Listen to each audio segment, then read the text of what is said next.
A trending video has been making the rounds on social media. It shows a woman, well, people are saying she's a nursing mother.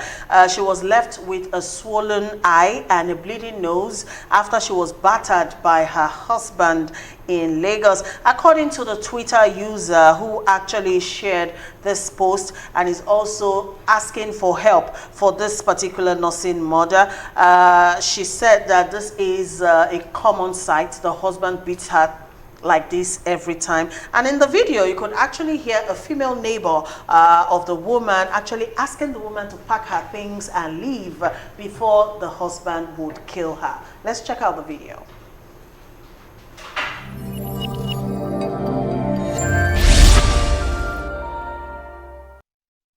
Nothing when I tell me I don't want this man. When I do am, when I do this man. You say pack your load, they go now by force.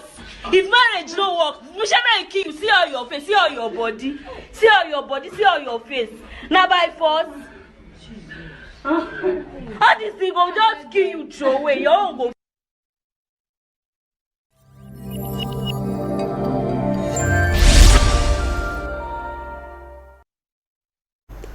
A very pathetic sight to behold. Well, the Lagos State Domestic and Sexual Violence Response Team, DSVRT, and the National Human Rights Commission have both reacted to this video. But this is one out of several that are not put on social media, and we know that, you know.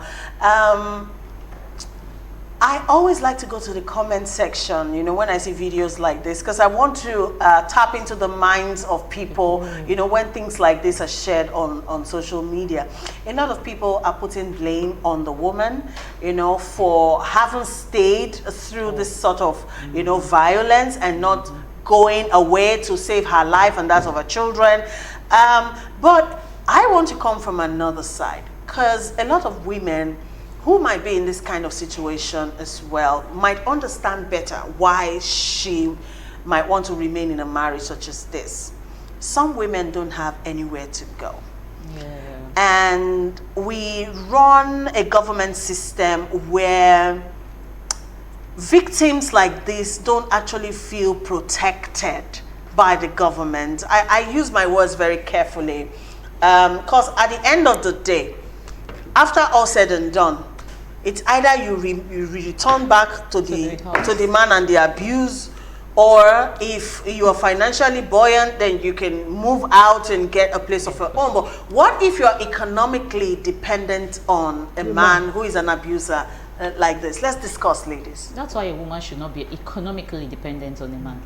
I'm not of that school of thought. I would never agree for a woman to be economically dependent on a man. Why?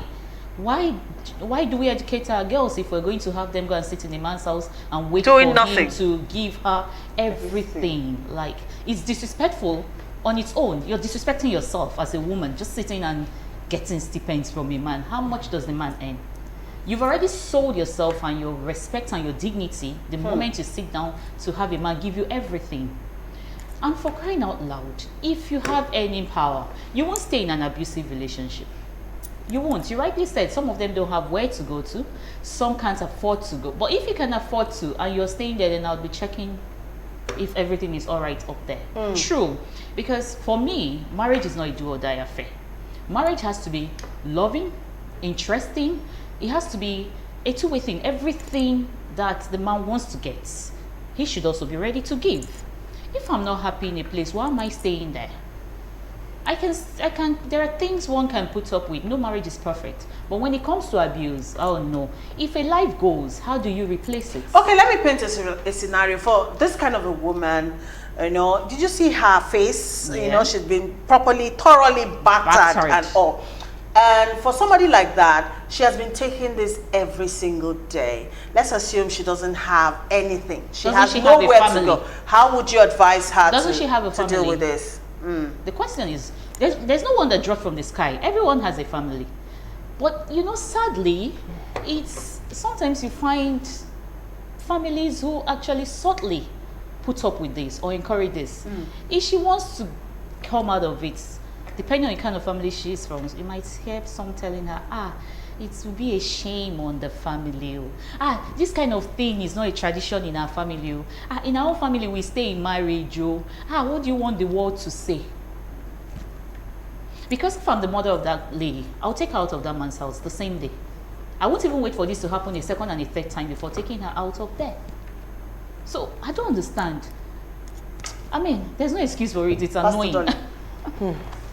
You know, most cases when, like I always tell people, when you hear a man killed the wife or the woman killed the husband, it's not like they deliberately want to kill. It's these things like this that normally lead to, I have been beating her.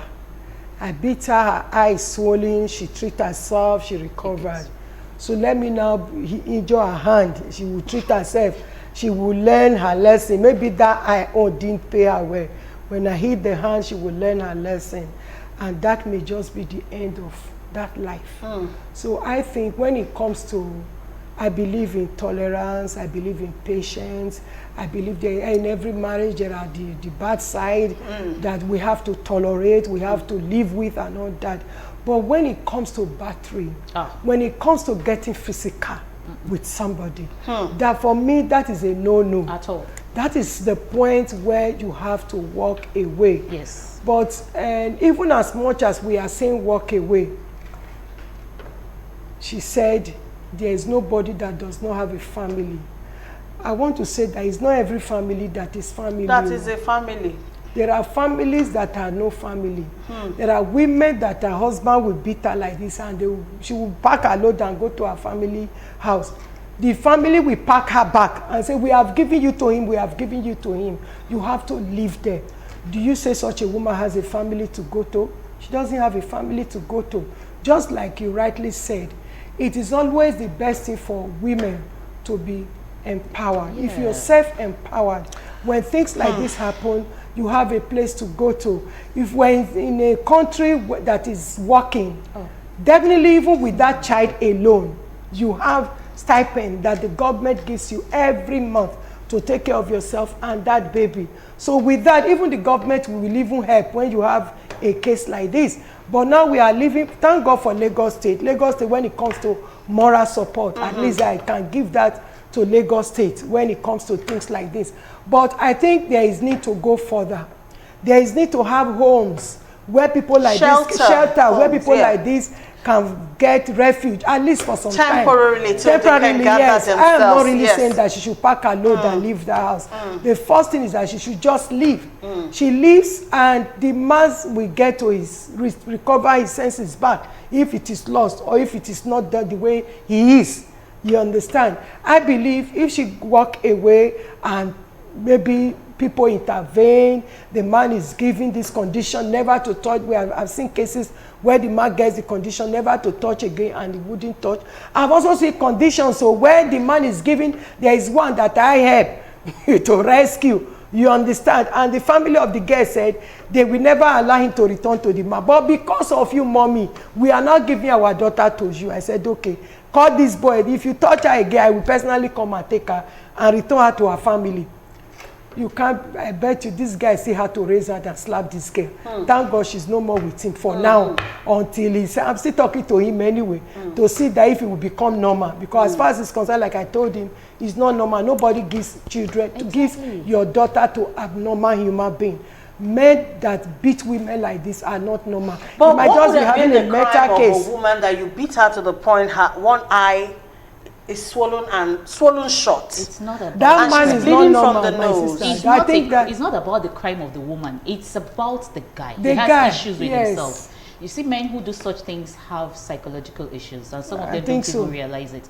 And sadly, it comes from upbringing. Some of them, it comes from their backgrounds. They probably grew up in an abusive environment too, or they grew up with fathers who also abused their mothers, or they come from tribes where it's a culture, a tradition, a subtly accepted tradition that it's okay to discipline your wife. Like discipline. What kind of talk is that? To set her right, put her in her place. Who Okay. does that? Is she your child?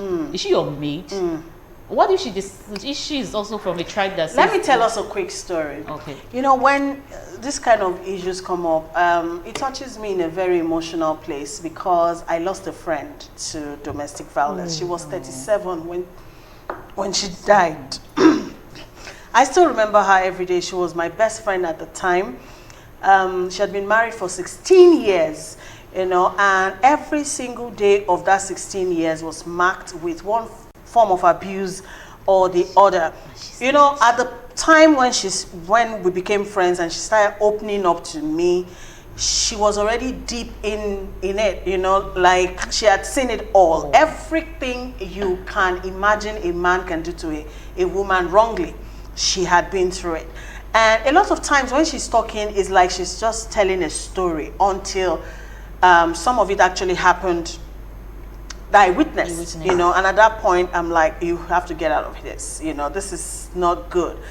But the man had made her totally dependent on him for everything. He made sure she left her job, made sure she was a great singer, made sure that she stopped her singing career. He just stopped her. He made sure that she didn't have friends around her. Do you understand? Like, he already killed her. Yes. So everything went wrong and everything. Became So subservient. yeah. So at the point where she finally was able to gather herself enough to run, you know, the day she left, she jumped the fence of the house. She left with nothing.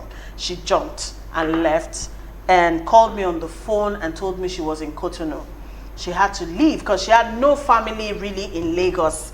Her mom was divorced and remarried someone from Cotonou. So that's why she had to go and all of that. And not too long after that, what I heard was she died. All I know is the several battering and everything. The injury was already... Yeah, because she got very sick. She wasn't herself again. I remember you again today. She was 37. No woman should go through that.